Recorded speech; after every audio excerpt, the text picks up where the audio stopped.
Hello, my name is Michael O'Keefe, aka The Movie Wizard. If you enjoy this interview and want to hear more top-notch film industry conversations, please press the thumbs up, subscribe to this channel, and hit the bell to stay in the know. So David Gregory, how are you today? I'm very well, thank you. Beautiful. And are you enjoying Montreal? I always do, whenever I'm here for the festival, yeah. Yeah, good times. How many Fantasia Fest have you done, do you think? This is probably, it's only like my fourth, I think. You know, I've known about Fantasia for years, but I didn't finally actually come here until I think it was... Was it Theater of the Bazaar? I think it might have been Theater Bazaar. I can't remember if Birdemic was before Theater Bazaar, or there's two very different movies. But Birdemic was kind of a big deal for us because it kind of really introduced us to the joys of doing theatrical releasing, because there's really no money to be made on theatrical releasing on our kind of movies, but there is a lot of benefit to promotion and showing people movies that they might not be familiar with or might not have seen in a theatrical setting. So Birdemic was a perfect example of that, because the audiences just went wild watching that insane movie. And then of course Theater Bazaar was a premiere of our own production, which was a huge deal for us, and to premiere in Fantasia, and they gave us a very good slot. I think it was like the second night, the Saturday night, 7:30 slot. So that was, and all of us, all the directors were here, along with various cast members and producers. Udo here? Udo was here, absolutely, and Udo was on fine form, and that was just amazing. And it was, talking to somebody about this earlier, actually, it was like the benefits of premiering at Fantasia versus, one of the non-genre bigger festivals are huge, because you want to premiere your film with an audience like they get here, where it's an audience that's really on your side. They really want to see the kinds of movies that we make and like, and so Fantasia's great. And I've known Mitch for years, and I wanted to come here with my first film, Plague Town, but that didn't work out. But Mitch and I have been in contact and met way before I ever made it up here. So it was Birdemic at Theater Bazaar, and then you were here in 2019. I was here with... Did I come here with Lost Soul? I didn't come here with Lost Soul because I was editing Lost Soul. I think it was Al Adamson. Al Adamson was the first documentary I brought here, which premiered in the same cinema that we had Acción Mutante last night. And that was awesome. I mean, to premiere something which is very niche, like Blood and Flesh, the real life and ghastly death of Al Adamson, to do it here again, it's another example of, you want to be with a Fantasia audience for your screening. Absolutely. Okay, so tell people about the separate activity at this year's Fantasia Fest. So this year, well, I'm here because I'm on the shorts jury. That was my primary reason for coming. And then one of the midnight movies, Mitch wrote to me saying that one of the midnight movies has fallen through. Have you got anything that would fit the bill? And I'm like, I've got just the movie for you. And it was Acción Mutante. And we had actually played Perdita Durango. No. Was it Day of the Beast? Oh, it was Perdita Durango. We played actually the same year we had Blood and Flesh. Okay. So we'd already done an Álex de la Iglesia late night screening. And immediately Mitch was like, oh yes, that's perfect. And it was at the perfect stage because we just finished the color correction. Actually, no, when we agreed to it, we hadn't even got the scan in from Spain, and this was a few weeks ago. But I was confident that it was shipping that week, so we will be able to get the color correction and the restoration done. We did them concurrently, and sure enough, we were able to get them done. And Kayla's got her thing going on too. So there's that as well. So Kier-La Janisse, who works with me at Severin, is received the Canadian Trailblazer Award last night, very deservedly so. I mean, when there was a 3-hour chat with her last night after she was presented the award, and there was stuff early in her career that I had no idea about, and stuff I'd only heard bits about as well, but she's been, since a very young age, just jumped into so many different really ambitious projects in programming, running a festival, doing a fanzine, working at a video store, all this kind of stuff, which she eventually moved into programming elsewhere, and then of course moving into writing, and then with us moving into becoming a filmmaker. So that was a real pleasure to see that last night. And then we've got films from her new edition of The House of Psychotic Women, which is the 10-year updated version, much expanded and updated version, which is having its book launch here tomorrow. And we are showing Identikit with Liz Taylor, I Like Bats, Il Demonio, which was in the folk horror box set, and Vion, Footprints on the Moon. Yeah. Right. Mm-hmm. Yeah. And then there's another one that's like not in the book, but like it's kind of about a psychotic woman that Fantasia wanted to do. I forget what it's called though. That's playing here in Fantasia? Yeah. I think Kayla's going to be there too. But I don't know if it's a Severin title. It's not a Severin title. Okay, yeah. No, So that makes sense. Oh, it's you know what it is? It's In My Skin, the Marina Devan movie, which is that is. Yeah. Mind-blowing movie. Yeah. Yeah, I read the book. I got the updated version. I hadn't read it before, and it was cool. It was like it's a great concept for a book, and it's really scary too. Mm-hmm. And people want to get disturbed. Yes. They can read The House of Psychotic Woman. Yes. And it's going to be scary. Yes, and it's unlike any other film book. Certainly at the time it was published. So it's a real groundbreaking work. Absolutely. And just really opened the doors to a lot of movies to people, and a certain style of criticism which was very personal. Yeah, cool. Fascinating stuff. It's an interesting technique. So, are you excited to release on 4K Acción mutante?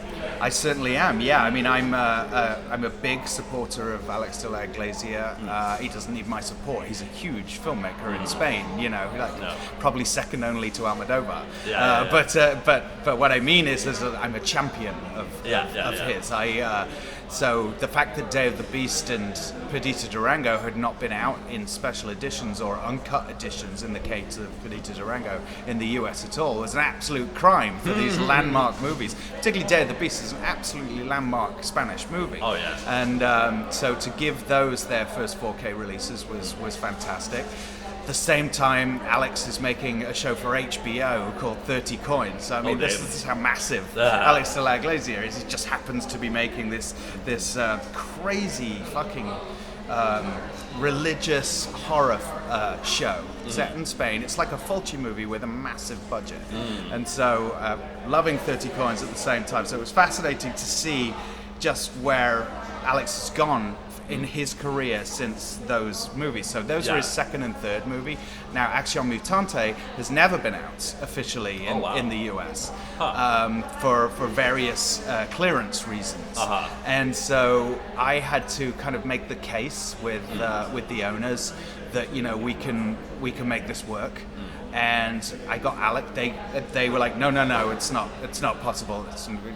Could never work, because they're the sales agent of Almodovar, so they certainly don't want to ruffle those feathers, and I completely understand that.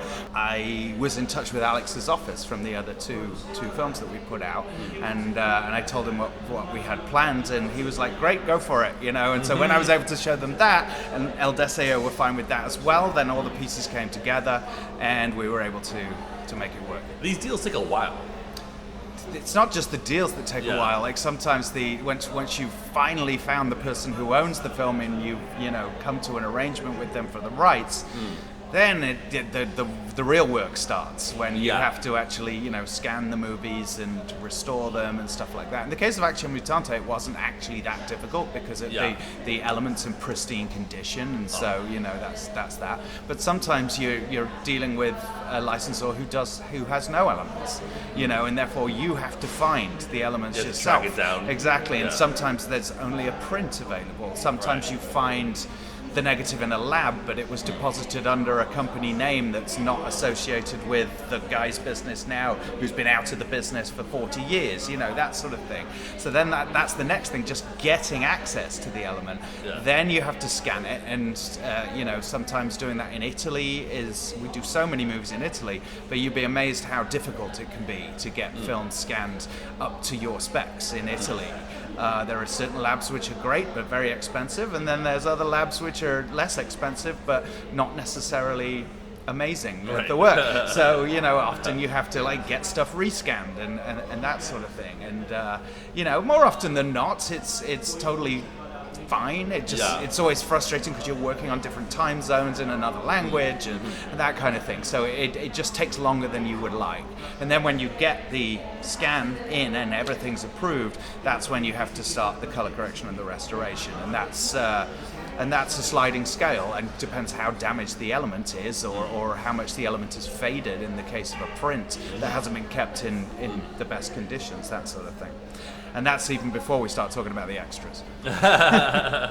Okay, geez Louise. So, tell people what they can expect from the experience of the movie. Okay, well, so this, I would put in the category of this being in that kind of first, because this was his feature debut, right? I would put it in the category of like the Evil Deads or the Bad Tastes or something like that. You can tell that this guy has remarkable ambition and vision, you know. So, and you can see that the trajectory of his career took off that way in the same way the directors of the Evil Dead and Bad Taste did. Now, it's not as gory as those movies. It's more like kind of an action comedy, you know. But it has all that, you know, gusto in it and maniacal stuff going on in the movie that you can tell it's from somebody who doesn't really know his limitations. You know, there's like more than 9 people in virtually every shot. You know, there's so much shit going on all the time. It's almost confusing. But that's part of the anarchy of this movie, and part of what makes it just so charming to like watch this craziness going on. And as I said in my intro last night, Álex grew up in that period in Spain right after the dictator Franco died. Not the filmmaker Franco, the dictator Franco died in the mid-70s. And that was when there was this enormous burst of creativity in the arts. And the cinema was you know, no exception. Almodovar's the most famous product of that era.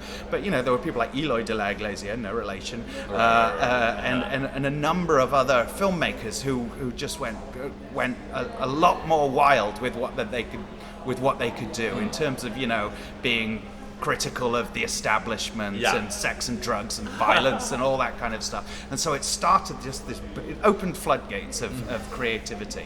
And so Álex didn't start right then because that was the mid-70s and he was a youngster, but that was the period he grew up in. So he was seeing those kinds of movies and he's like, I want to make movies crazier than this, you know? And you can see in Acción mutante that he's really going for it. Very interesting, very interesting.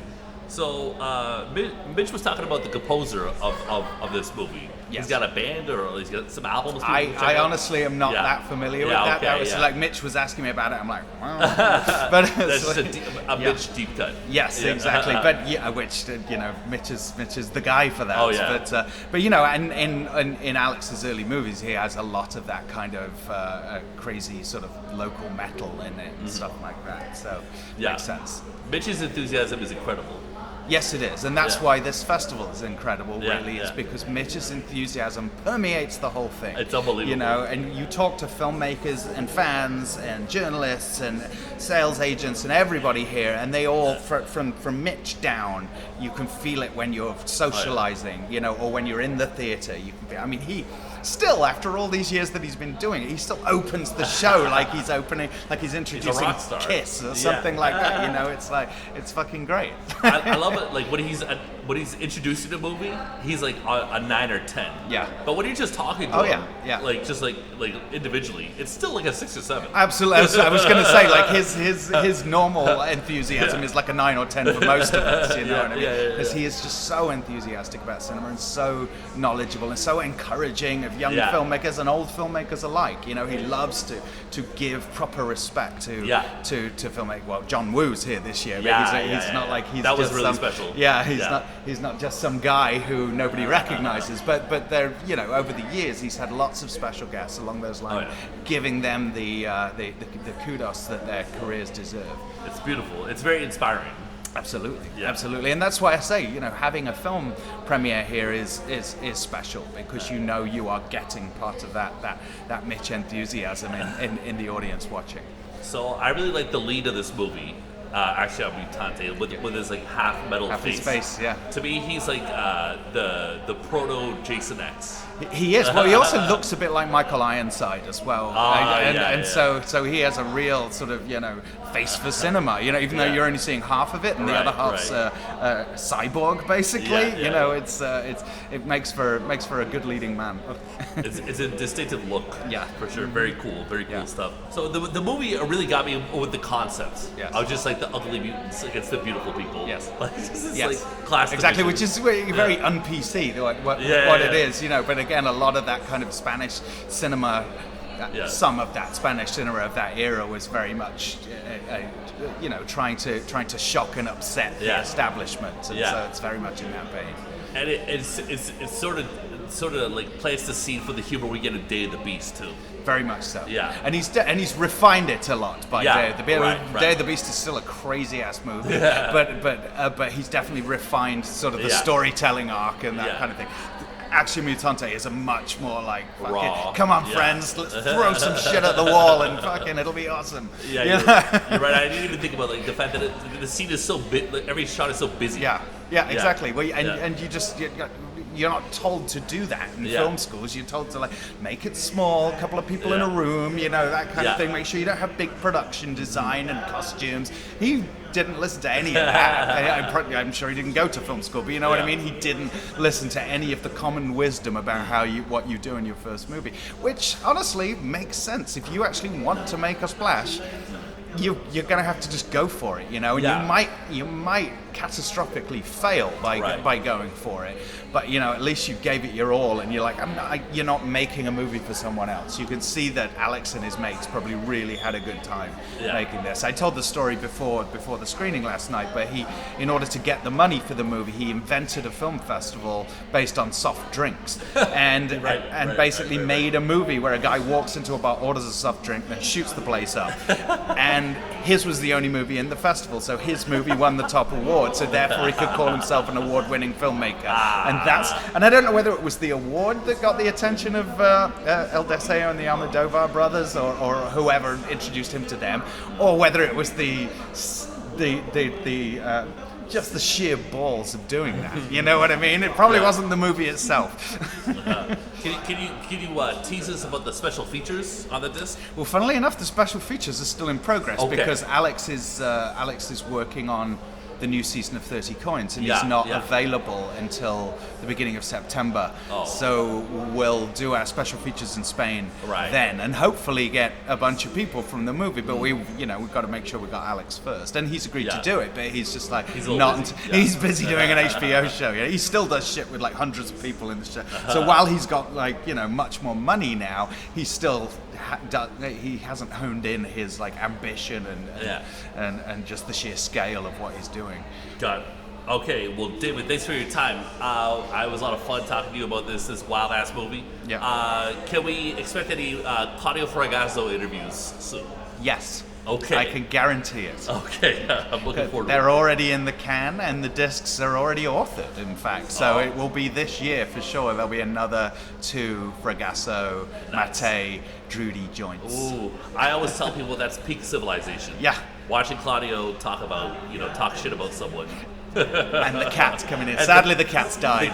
It was a big deal on Twitter that day. Yeah, it was a big deal on Twitter. And I love Claudio and Rosella. We actually saw them, my girlfriend Liz and I, we saw them in Rome when we were there earlier this year. We went out for dinner with them. They're doing great. We went to the restaurant where we filmed them for the Hell of the Living Dead extras. If you ever saw that featurette, it's like their favorite neighborhood restaurant, so we went there with them. And I love those guys, and I think they're they've embraced the fact that people are sort of laughing at these movies, but because they laugh at these movies too. Not that they were trying to make something funny or stupid, but they were really we're taking the job seriously, but the movie's not serious. The movie's a jungle blow up huts movie. Let's blow up as many huts as we can blow up. The movie's like a cyborg in the drains of Venice. How serious is it going to be? They're going to make it as good as they can. Again, it's that kind of ambition. Even though you don't have the budget, it's like, well, let's just go for it. We'll put a great poster on it. job done, you know. And Bruno Pasta 5. Yeah, exactly. And Mattei, Fragasso, and Drudy were the absolute best of that. And it was really pleasing to me that people are now seeing the pleasure of those movies, because they were totally dismissed at the time as garbage, you know. And they're not garbage. They're highly entertaining films, you know. They're not masterpieces, but they're nothing if not entertaining. And if you're a fan of like Fulci and Argento, Yeah. you're gonna run out of movies. Yeah. So this is the deep cut. After that. Absolutely, absolutely. And particularly in the later 80s, the Italian film industry the bottom had fallen out of the industry. So there wasn't even the money for Lucio Fulci to be making the movies he was making in the early 80s. You know, so it was definitely dropping down for Bruno Mattei, because he didn't even have that money in the beginning of the 80s. But, you know, when you've got wherewithal and you can't afford to shoot in Rome, let's go to the Philippines. What have we got in the Philippines? Well, we've got all the leftover helicopters and ammunition and guns and shit from Apocalypse Now, and those locations. We can do this, you know. So And that's Al how they Festa got. music. And Al Festa music, yes, exactly. Again, great stuff. Yeah. Yeah. All right. Well, thanks for your time, David. You got it. Thank you.